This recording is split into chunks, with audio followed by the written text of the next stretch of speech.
Bienvenue dans notre nouvelle édition du Journal de la Paix du 17 juillet au 17 septembre 2025. Les enfants sont en vacances. Les établissements scolaires ont clos leurs portes jusqu'à la rentrée prochaine de septembre. Comme une grande respiration dans le rythme souvent effréné de l'année. Une opportunité offerte à chacun pour repenser ce que signifie véritablement enseigner, transmettre, accompagner.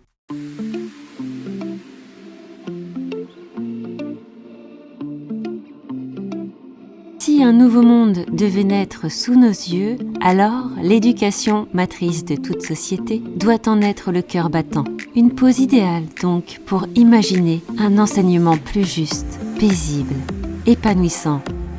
Mais avant d'imaginer les écoles de demain, faisons le point sur nos écoles d'aujourd'hui, qui, il faut l'admettre, sont à bout de souffle.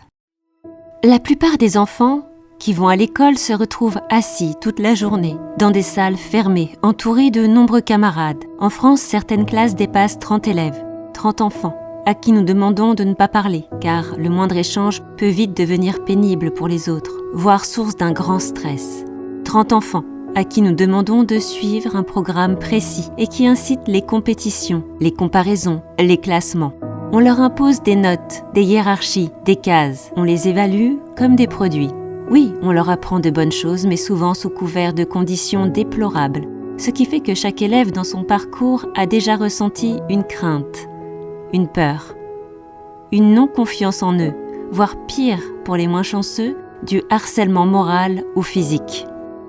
C'est un programme qui se dit évolutif pour les enfants, mais qui reste involutif pour l'enfant. Le nouveau monde dont nous parlons ne tolérera plus l'ancien système. Arrêtons les faux débats, ce n'est pas une question de méthode pédagogique ou de réforme ministérielle, c'est une question de vie humaine. De vie humaine. Le monde de demain ne fonctionnera plus sur les anciens codes. Ce que vous appelez réussite aujourd'hui, statut, diplôme, performance, sera totalement dépassé. Dans le nouveau monde, ce qui compte, c'est l'alignement de chaque être, suivant ses potentiels et sa mission de vie. Et aucun programme scolaire ne prépare à ça.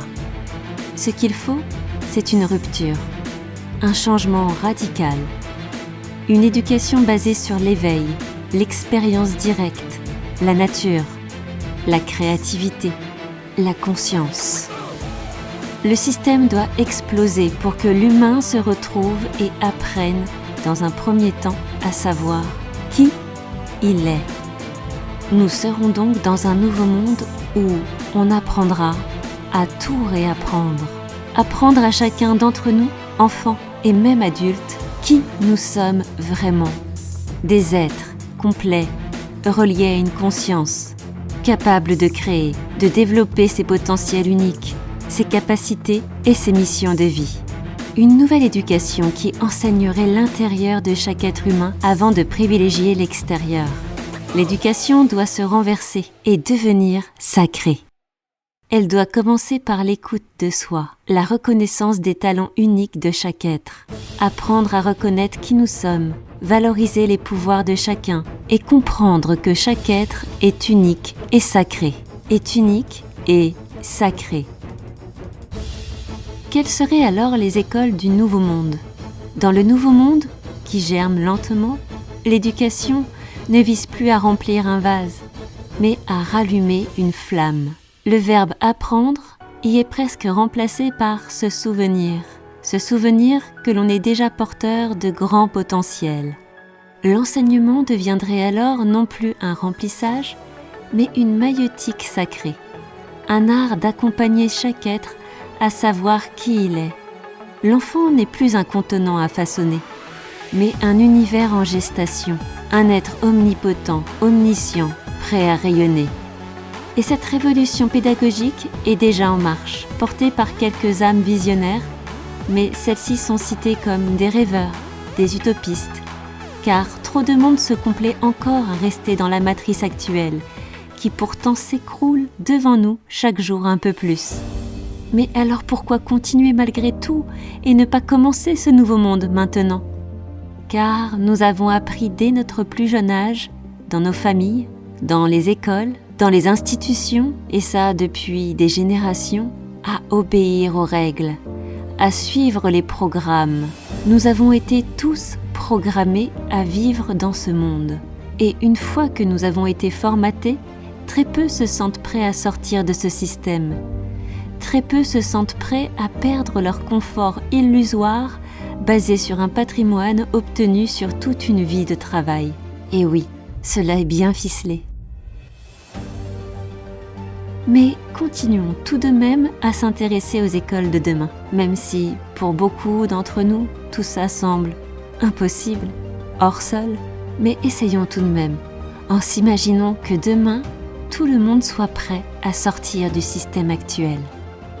Imagine des écoles où un enseignant se retrouve avec non plus 30 élèves, mais 5, dans des lieux plus ludiques, comme des médiathèques, des lieux historiques, au cœur des forêts, des rivières, des montagnes, là où l'on apprend grâce à la nature qui éveille nos consciences. L'écoute de soi, l'expression artistique, le soin de l'autre deviennent alors des matières principales. L'art n'est plus relégué à la marge du programme, il est le langage premier pour lequel l'âme exprime sa beauté unique.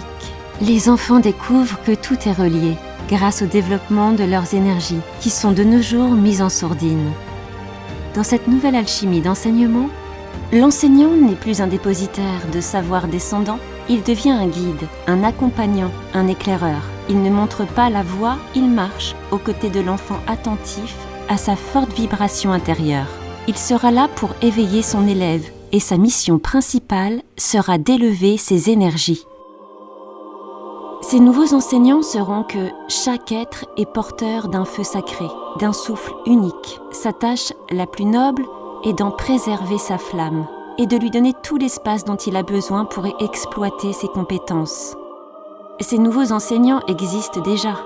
Ce sont par exemple des parents qui écoutent leurs enfants sans se projeter, des éducateurs qui honorent le rythme particulier de chaque âme, des êtres qui comprennent que l'apprentissage ne se mesure pas en bulletin trimestriel, mais en vibration intérieure. Qu'est-ce qui te fait vibrer ? Qu'est-ce que tu aimes ? Qu'arrives-tu à faire facilement ? Quels sont tes projets, tes rêves, tes envies ? Une multitude de questions que l'enfant ou l'être en apprentissage pourra répondre avec facilité et qu'il sera alors facile de développer, d'approfondir. Les futurs enseignants de demain peuvent même être des directeurs d'école actuels qui font semblant de suivre ce système mais qui, malgré toutes les règles qu'on leur impose, arrivent à laisser des messages.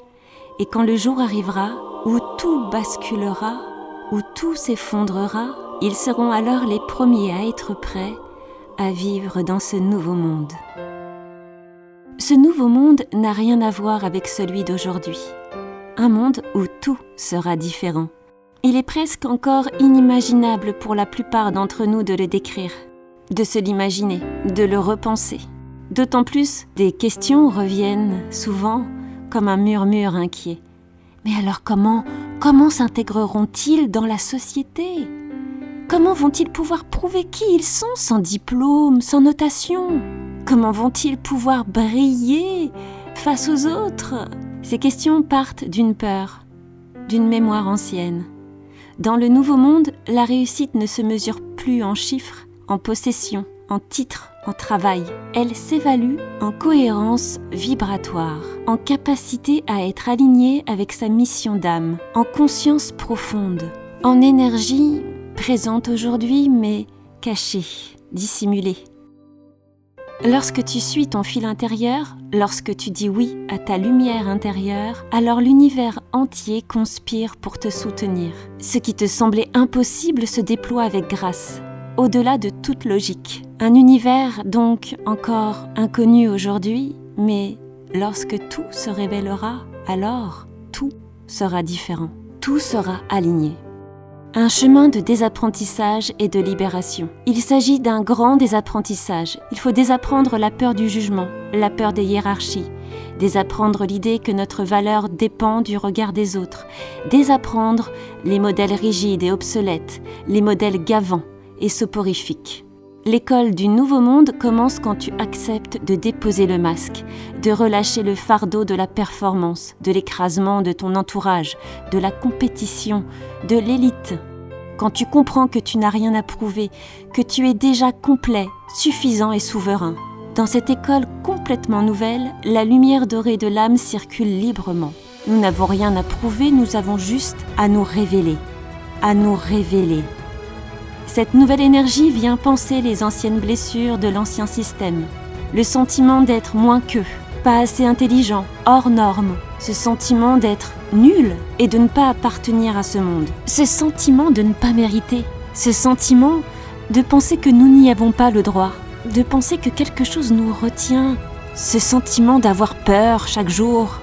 Toutes ces pensées négatives appartiendront à l'ancien monde, car nous aurons réussi à nous déprogrammer de tout ça. Ce nouveau système scolaire guérit, il révèle, il libère, il glorifie chaque être. Il ne forme pas des travailleurs, mais des êtres vivants, prêts à développer ce qui les fait vibrer au fond d'eux. C'est ensemble, dans cette grande aventure humaine, que nous co-créons la nouvelle Terre. Chaque acte, chaque choix, chaque encouragement à suivre une nouvelle énergie évélatrice est une pierre posée sur le chemin de cette éducation d'un autre âge.